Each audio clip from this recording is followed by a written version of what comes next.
Tennessee coach Butch Jones is the subject of speculation he might not keep his job through the season. Wade Payne, Associated Press. Tuscaloosa, Alabama, is not a good place to be for a coach fighting to keep his job.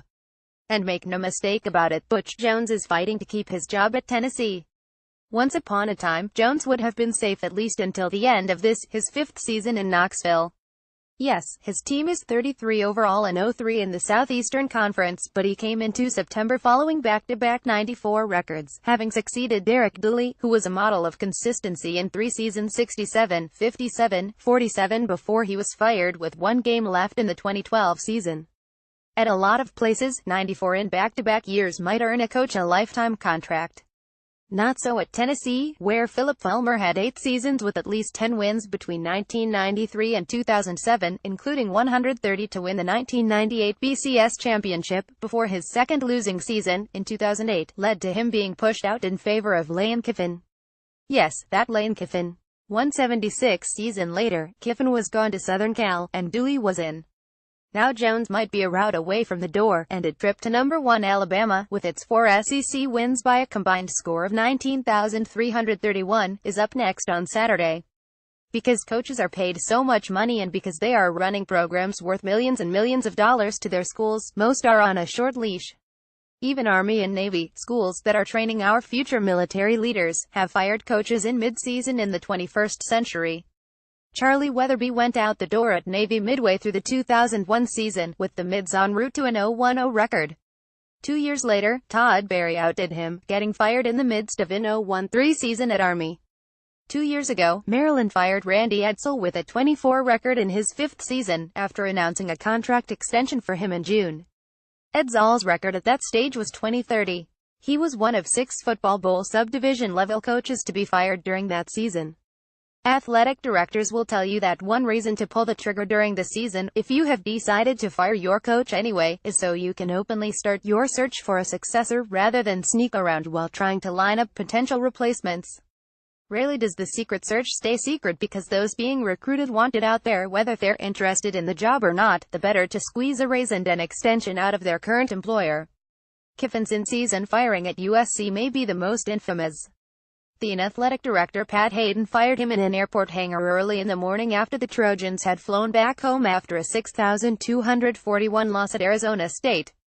There have been other classless dismissals, most notably then Army athletic director Rick Greenspan firing Bob Sutton, who had been the National Coach of the Year in 1996 and had worked at Army for 16 years, on a Philadelphia street corner in 1999.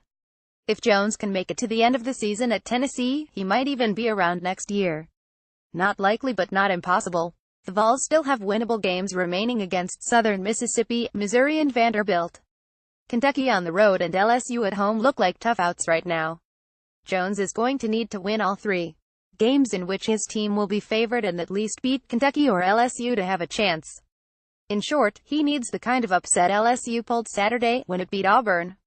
You remember the coaching climate at LSU a year ago. Athletic director Joe Alleva decided he had to pull the mid-season plug on Les Miles, who was nearly fired the season before after LSU lost at Auburn when officials overturned a last-second, game-winning touchdown pass because the ball had been snapped just after the clock hit 0. Miles had a 11,434 record in 11-plus seasons at LSU, including 7 seasons with 10 wins or more. He won a national title in 2007 and led LSU to the championship game in 2011, but a drop-off to 85 and 93 put his job in jeopardy. The loss to Auburn was more than Alleva could bear.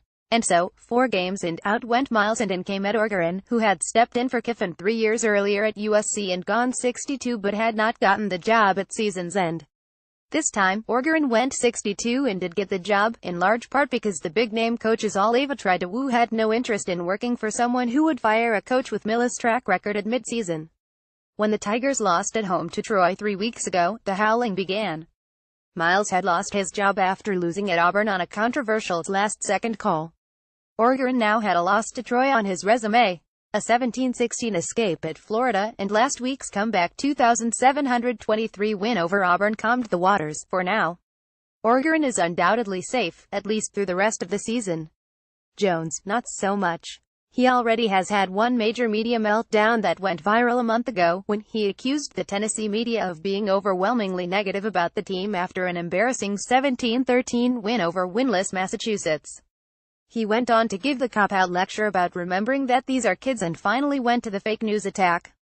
He was clearly flailing, having his team go on to embarrass itself at home in a 410 loss to Georgia the following week. Didn't help.